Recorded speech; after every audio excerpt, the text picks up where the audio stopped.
Fight fans, welcome to the PBC podcast, brought to you by Premier Boxing Champions with your host, Kenneth Buhari and Michael Rosenthal.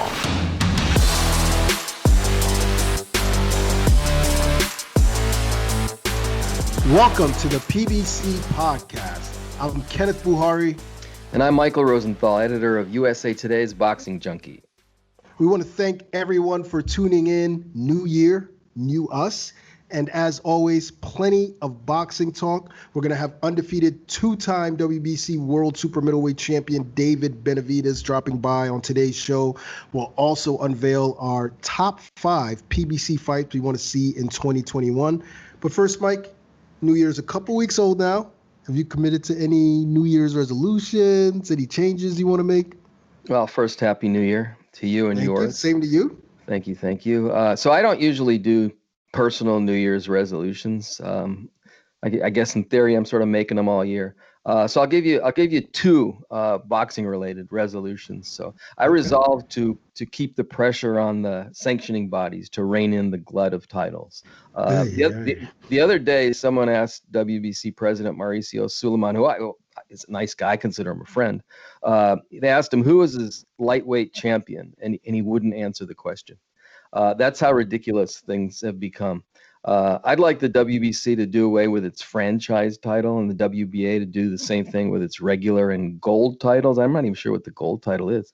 And we don't need interim titles. I might sound radical, but I just want one title for each division. That's sort of what my ideal. Remember, the fewer the titles, the more significant they are. And my second one is just fighter safety. I'm always going to advocate for fighter safety. I mean, we can't do that enough. I mean, these guys, give their blood and guts and risk their lives to make a living, but also to entertain us. So we need to do anything we can to help protect them.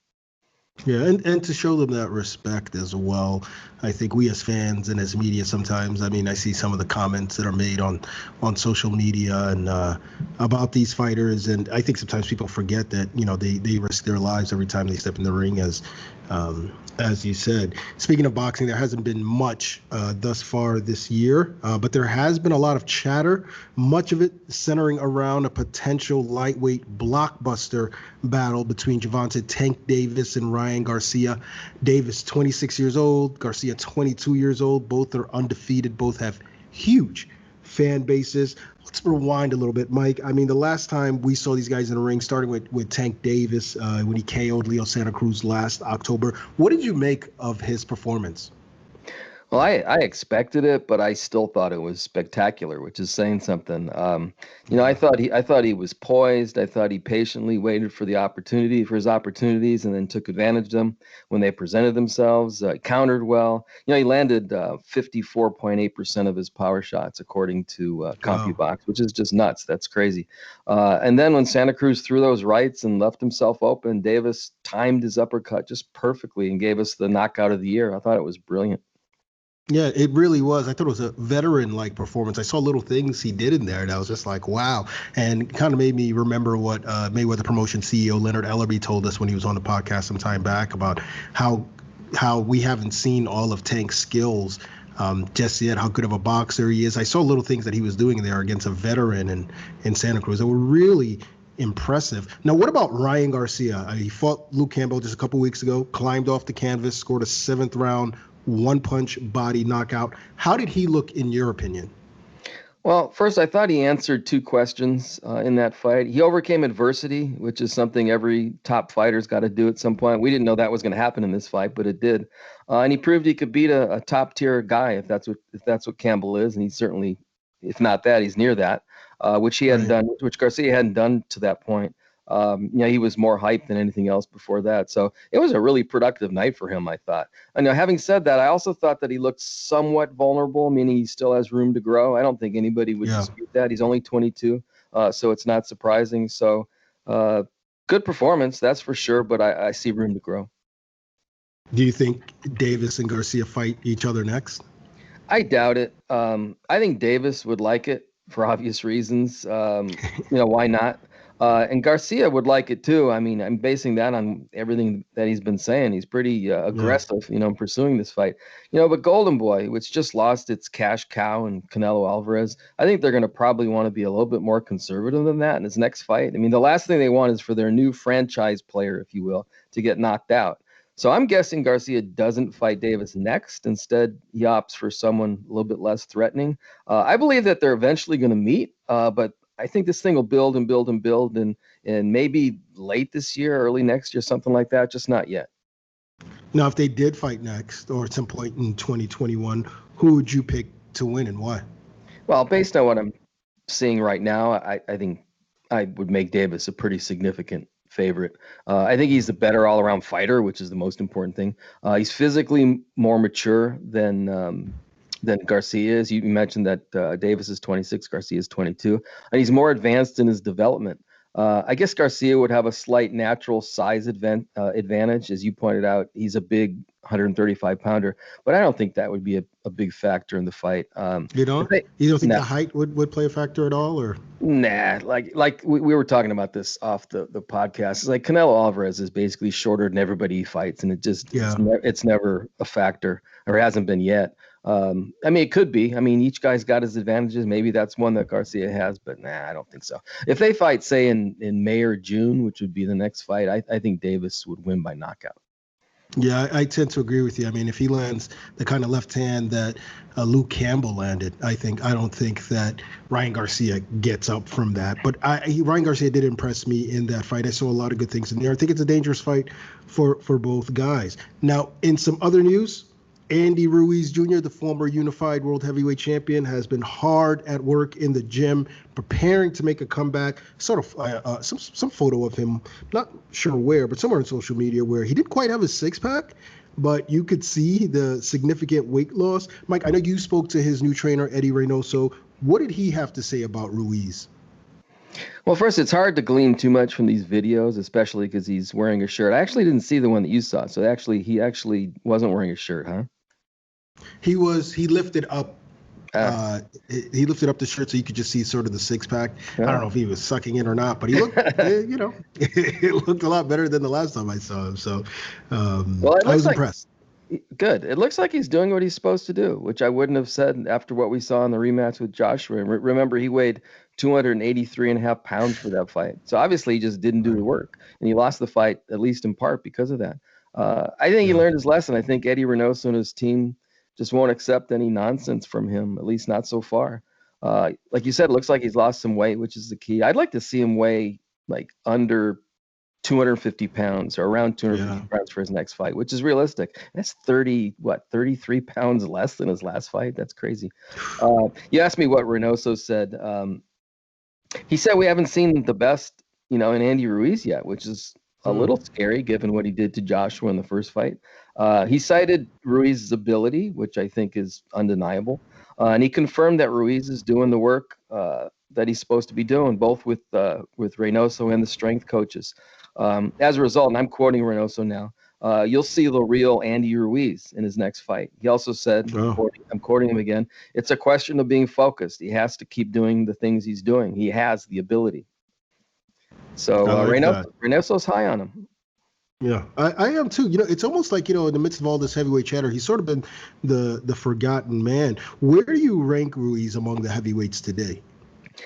And I would rank him just below Tyson Fury and Anthony Joshua right now, with Deontay Wilder sort of being a wild card. We saw what Ruiz did to Joshua. He took his best shots. He took that monster right, which I think would have knocked out almost anybody, and then he knocked out, and then he stopped Joshua. I think he'd have a tough time with Fury because of Fury's height. This sort of goes against what I was saying before, but 6'9", and his combined with his athleticism. But I really believe that Ruiz has the ability to hang with anyone if he's in shape and he's focused. He's a good boxer. I knew that way before the Joshua fights. I didn't know he was going to do what he did to Joshua in the first fight, but I knew he was a good fighter, a legitimate heavyweight contender. Do you think he can regain the heavyweight title? Yeah, yes, I think he can. maybe Fury and Joshua fight for all 4 of the titles. Say then we have an undisputed heavyweight champion. Let's just say that happens for the sake of this conversation. Eventually, they're going to get scattered again. At some point, they're not going to fight a mandatory. They're going to get stripped, whatever it is, and we're going to have more than one champion in the near future, which opens up possibilities for guys like Ruiz. So maybe at some point he fights a guy like Usyk or Joseph Parker or someone else of that ilk for one of the titles, or maybe he gets a shot at Fury or Joshua again. I don't know. Anyway, I think if he keeps winning, he's going to get opportunities. And it won't surprise me at all if he ends up with another belt around his waist. Me neither. And we'll have more on Ruiz a little later in the show. But it's time to bring in our guest this week. He is one of the hottest boxers in the game, the undefeated, 2-time WBC World Super Middleweight Champion, David Benavidez. All right, David, first things first, Happy New Year to you. Happy New Year to you guys as well. Thank you very much. And we have to ask, obviously, in light of your newborn baby, how is fatherhood treating you so far? It's amazing, man. I felt happiness. I never could have felt not possible. Just a different feeling. It's really unexplainable until whoever's a father. Until you become a father for the first time. Then you'll feel it. But it's just a feeling I can't explain. But amazing, man. I'm just very motivated right now. Obviously for my son and myself, and I'm very excited about my future. So you're in Big Bear right now? Yes, sir. Big Bear, California. Big Bear, California. How do you like it up there? Amazing. I like it a lot. I've been coming up here since I was 15 years old. So we already kind of know our way around here. We know the benefits of training up here and feeling how, being here at the Abel Sanchez's gym, we get amazing sparring all the time. So, we're having an amazing training camp thus far. So for people who don't know, that's high altitude, and a lot of guys like training at high altitude for obvious reasons, right? Yeah, so basically, like, if you train in high altitude, I guess it doubles, your stamina. Well, for me, it's always doubled my stamina. I feel, amazing training up here. It is a little harder. It's very hard to train up here. It's because it's harder to breathe. But if you get 8-9 weeks in here, for your fights, you definitely look amazing.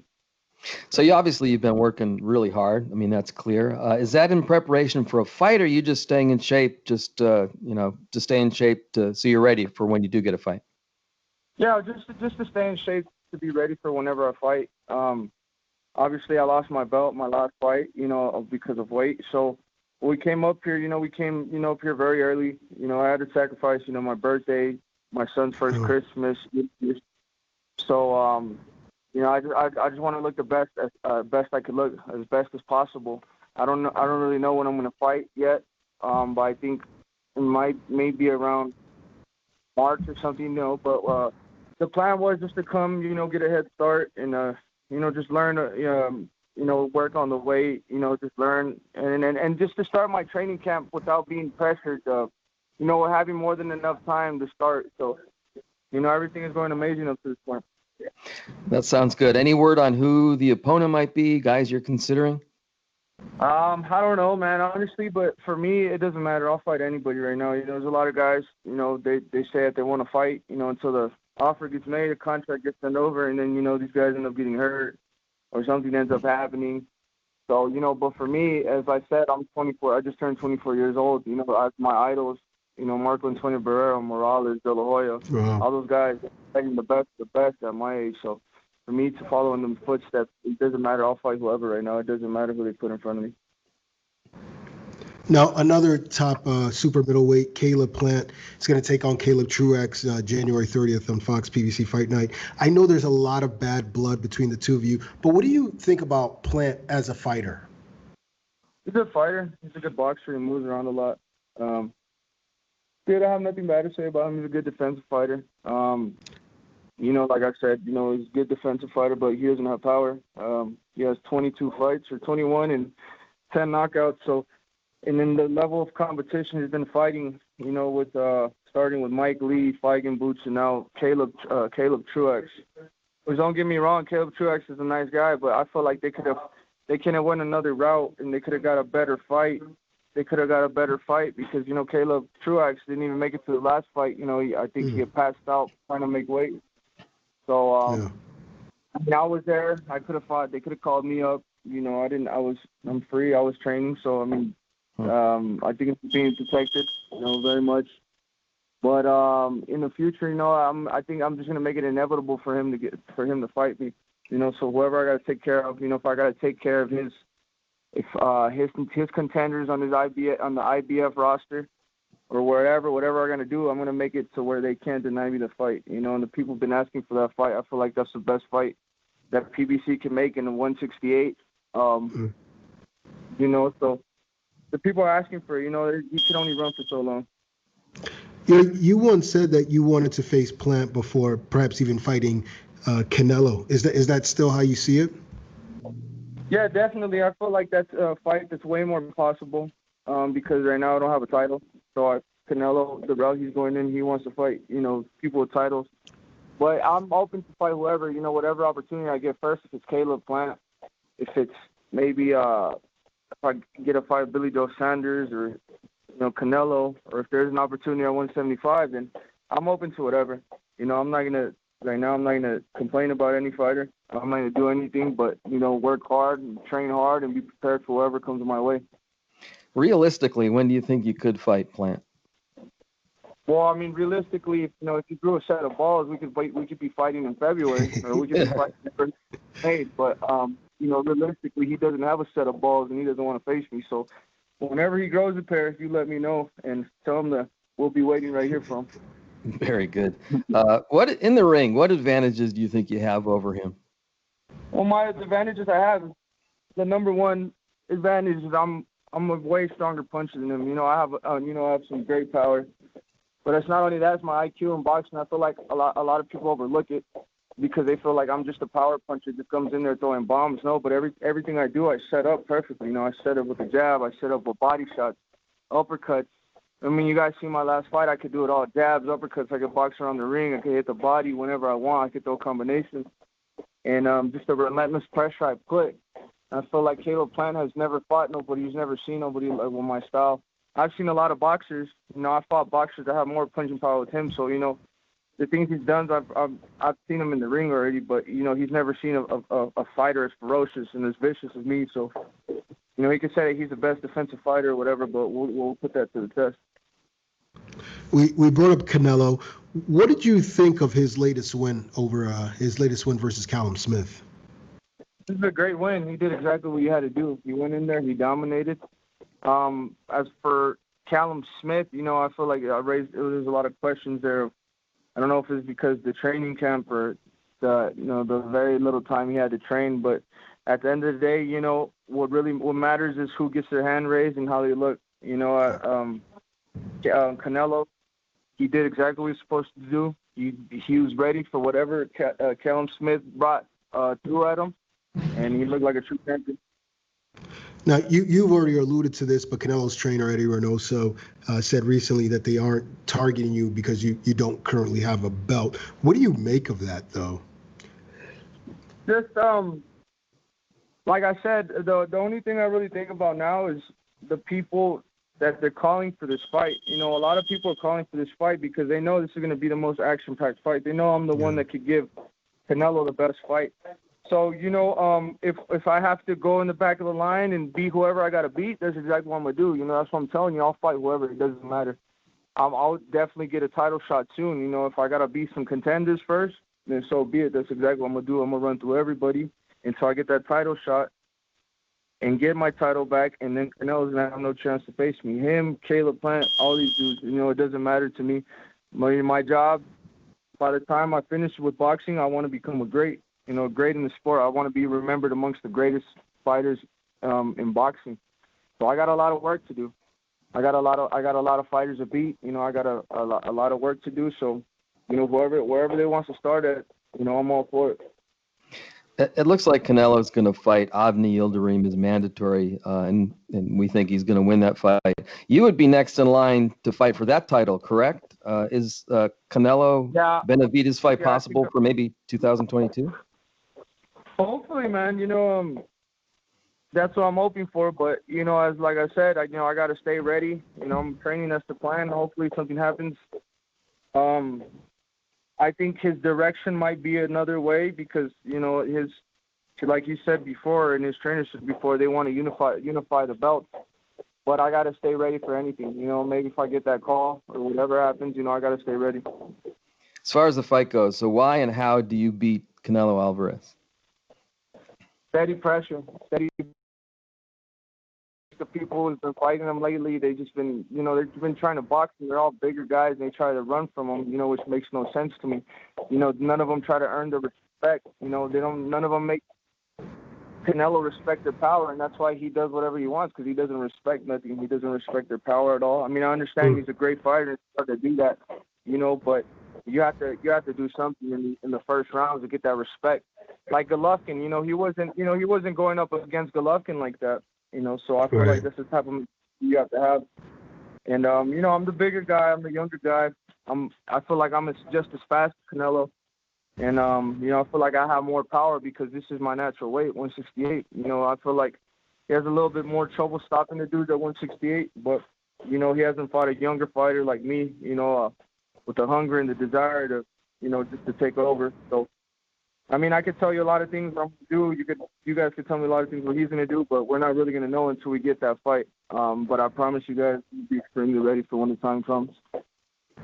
You mentioned this, you sort of alluded to this earlier, but some fans were concerned that you might struggle to make the 168-pound limit. Is that still the case? And what would you say to those people? Hey, right now I've been training for like a month and a half, and I'm really good on weight right now. Like I said, that's why I made the sacrifices to come over here. I left the training camp even before I knew, a fight was coming. So I'm doing the stuff on my own. I'd really not try to listen to people, the negative stuff. I just do everything accordingly. I made the sacrifice. I just had my baby. It's very hard for me to leave my baby. But, hey, I feel like my baby will understand when he gets older. But right now, you have an amazing diet, amazing strength conditioning coach. We're training up here. We're running 6 miles every day, getting some great work and sparring. And so the work is getting done accordingly. And then we got the stuff that I didn't have access to. We have the sauna, we have the steam room, we all this stuff here. We have everything right here at the Summit Gym. So I don't think it's going to be a problem now. Especially since I already went through that, from the weight. But as of me being a professional 8 years, missing weight one time is pretty good. I like those odds any time of the day. It's the only time I missed weight ever. So, I mean, Mayweather's missed weight. Canelo's missed weight. All these great fighters have missed weight before, and I don't think that should tarnish their reputation or what type of fighter they are just because they missed weight one time. I mean, that guy freaking, what's his name, just missed weight, the one at 168 with the WBA. What's his name? David Morrell or something like that. David Morrell, that's right. Morrell, yeah. They allowed him to keep his title. I was only 2 ounces above what he made, above his weight. So, I mean, he missed weight, didn't let him keep the title. So, I mean, I don't know what's going on, but I don't see nobody talking about him, saying he's not dedicated, none of that. But, I mean, it is what it is. I'm not here to think about what any other people do or any other people say. I'm here to do what I got to do, what I know I could do, and that's exactly what we're going to do. Do you have something you want to accomplish before you move up? Have you set a sort of timetable for yourself? This is what I want to do at 168 before I go up to 75? Yes, my dream is to unify the titles on 168. I mean, I know it's a very hard task to do, especially because the titles are spread out like that. But I feel like if I just become the fighter that everybody likes to see, a Manny Pacquiao type of fighter, that it's going to be inevitable for the people to keep avoiding the fight, because at the end of the day, fans and the fighters, they want to see the greatest fights possible. And if I keep, giving the fans great fights, and they keep calling for whatever fights, they're going to keep calling for me to beat in all the other fights. So, I mean, I feel like I just need to keep doing my job. I'm 23-0 with 20 knockouts. So I feel like I'm doing pretty good to this point. So we just need to keep doing what we've been doing. It's perfect that you mentioned Manny Pacquiao. We recently saw an IG post where you named him as your favorite fighter. What is it about him that makes you a fan of his? It's just, I remember the fights when, the excitement, how everybody was hyped when I used to we used to have the barbecues at the fights, and we had like 50 people there deep, and everybody would be going wild. Everybody would be glued to the TV. And I feel like those are the type of fighters that, they just win over the fans. They win over the fans' heart because of how they fight. Those are true warriors that'll go toe-to-toe with anybody. And I feel like that's the type of fighter I am, too. It's just that I need to fight the great fighters so I could really bring the best out of myself. The fighters want to know, and I want to know for myself, too. I want to know if I can push myself, too. I want to see the best come out of myself, too. So, I feel like once the opportunity presents itself, it's going to look like that because I've sparred world champions since I was, 16, 15 years old, and I've seen that greatness come out of me in the sparring session with the world champions since I was young. So I could easily translate that into a fight with a great fighter. So I'm just waiting for that opportunity, and like I said, I want to know for myself too. I want to know how good I am. So I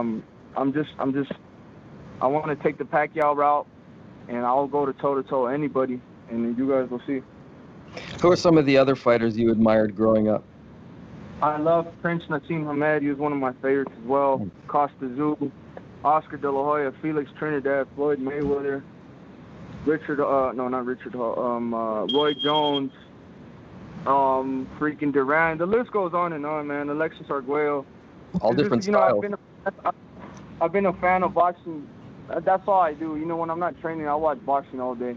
I like watching old fighters because those old fighters were brawls.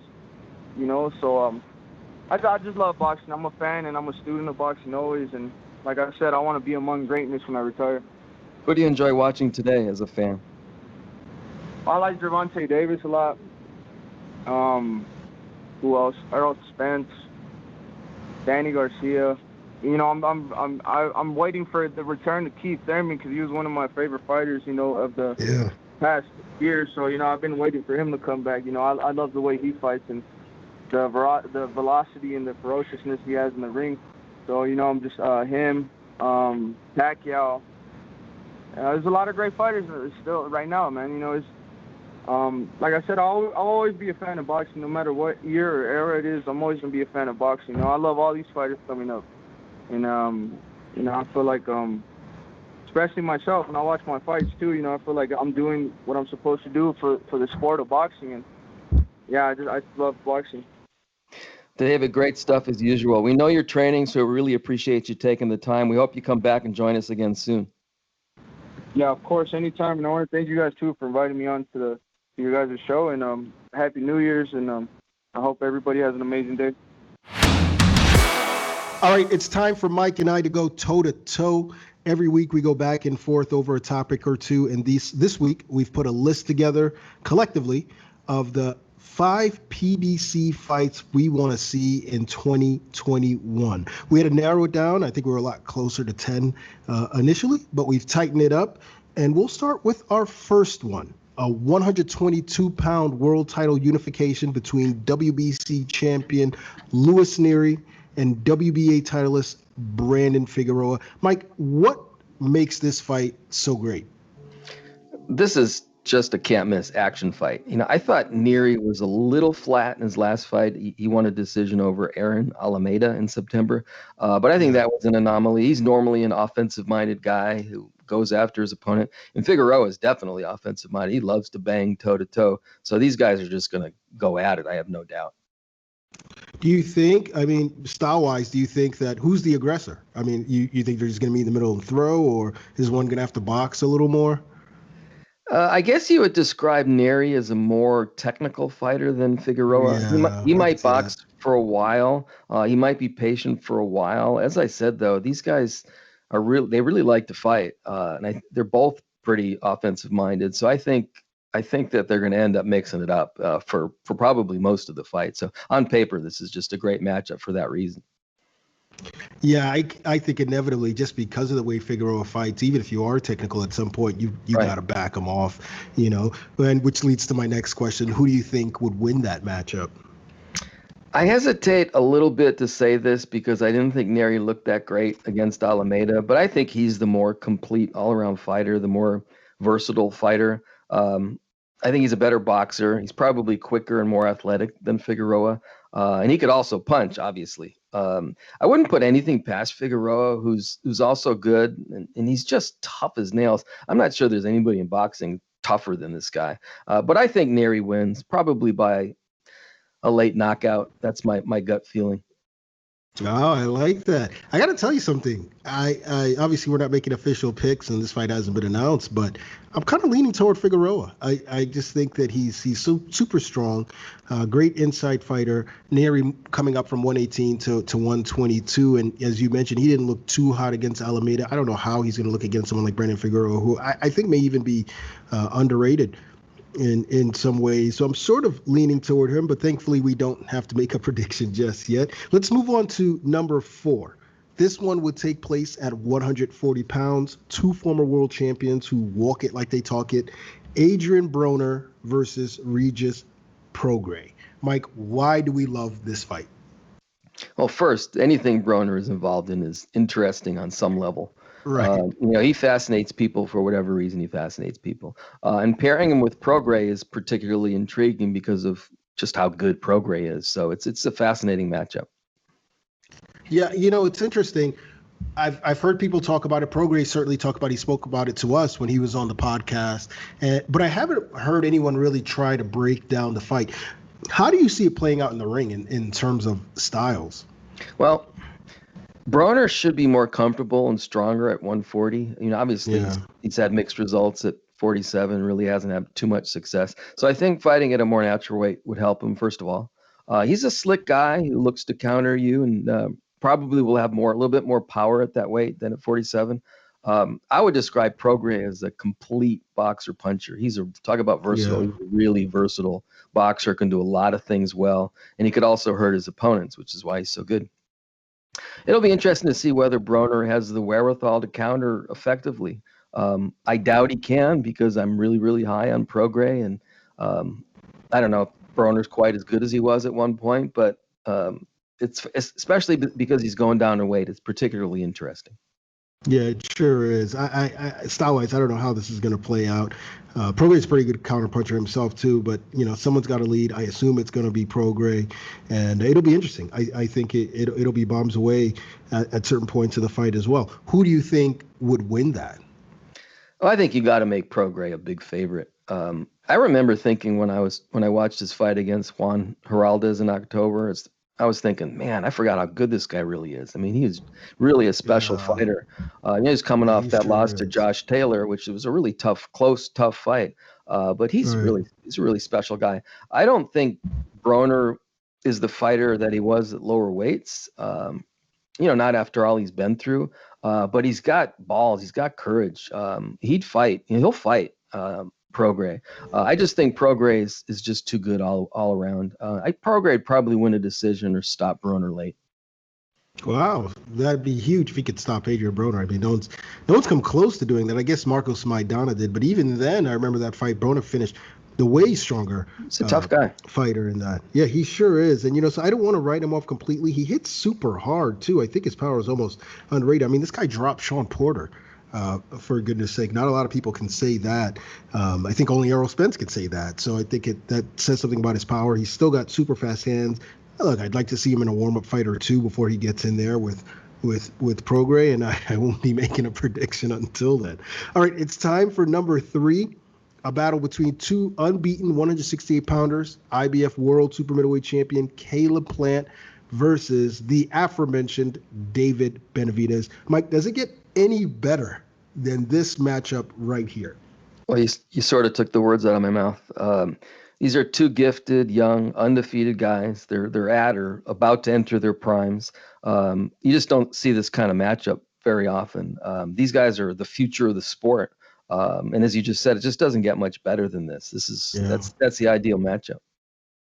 Yeah. Let's talk about the style pairing. What do you see each fighter trying to do in the ring against each other? Well, Plant is definitely the boxer, more the boxer, the athlete, if you will. He can hurt you, I think, but he'll do it methodically. I'm not saying Benavidez isn't methodical, but I see Plant as more of a technician, more of a thinking guy in the ring. Again, not that Benavidez doesn't think, but that's who Plant is. Benavidez can box too, but he's more of a stalker from my perspective, the Yeah. kind of guy who imposes his will on his opponents. I mean, he's just a physical beast. Yeah. So I think Plant is going to be a little bit more careful and pick his spots. I think Benavidez will try to walk Plant down. So the contrast in styles makes it absolutely fascinating.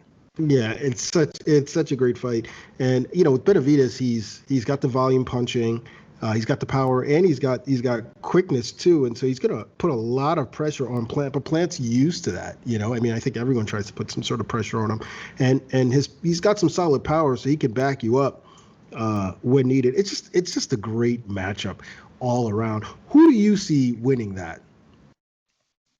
Well, at the moment, I'm leaning toward Benavidez. Again, I think he's sort of a physical freak, just really strong, powerful, really determined to, mentally strong, I think, too. I think Plant is the better boxer, but I think he'd have to hurt Benavidez to keep him off of him long term. I'm just not sure he can do that. I think Benavidez in the end outworks Plant to win a decision, but that's not an easy call. These guys it's pretty much a 50-50 fight. It's definitely a 50-50 fight. I do see a way that, Benavidez does struggle at times to make 168. Doesn't look like Evander Holyfield out there, although he has great stamina from what I see, but Plant knows how to go to the body. Perhaps there's, a way for him to hurt Benavidez downstairs. When they fight, I suspect that's where the focus of his attack will be, sort of try and slow Benavidez down. But I'm with you. I mean, it's 50-50. I don't know who wins this fight. It's going to be great whenever it happens. The buildup is going to be fantastic. And we're going to go to number 2, the heavyweights, a battle of former champions, 2 of the bigger names in the sport, Deontay Wilder versus Andy Ruiz Jr. Mike, what makes this a great fight? Well, I guess Ruiz is going to has a fight coming up, but these are still 2 guys trying to rebuild after disappointment. So there's a good story of built into the fight. I think these guys would be 2 really hungry guys, which always helps, in terms of the entertainment value. Wilder's always going to be fun to watch because of his power. And Ruiz showed us against Joshua that he's a durable guy. He can hurt his opponents too. So the fight is just really combustible, if you will. Something is going to explode in that fight, which makes it interesting. Yeah, for sure. I mean, Ruiz is going to apply that intelligent pressure that he always applies, and Wilder's going to be looking to land his one-hitter quitter. I think it's a great fight, one of the best fights that can be made in the heavyweight division. What do you think, style-wise? Like, what do you expect to see from both guys? Well, again, Wilder's going to rely on his power, as he usually does. The only exception really being the second Berman-Stavern fight. I think he's going to take his time. He's going to wait for his openings like he does, and then boom, he'll unload. That's who he is. In the meantime, I think Ruiz could outwork him until that happens, if it happens, and probably land some meaningful punches of his own. I think it'll all come down to whether Wilder is going to land that one big punch. I think Ruiz might be too good to get outpointed by Wilder. I'm saying maybe Wilder has to knock him out. Interesting. So who'd you pick to win? I wrestled with this. This is a really tough one. Partly because I just don't know what to expect from Wilder after everything that happened. Will he be the same guy he was before the second Fury fight? I think he probably will. And if he lands the right punch, good night, Ruiz. I mean, obviously Wilder can knock out anyone if he lands the right punch. I'm just not sure he will, though.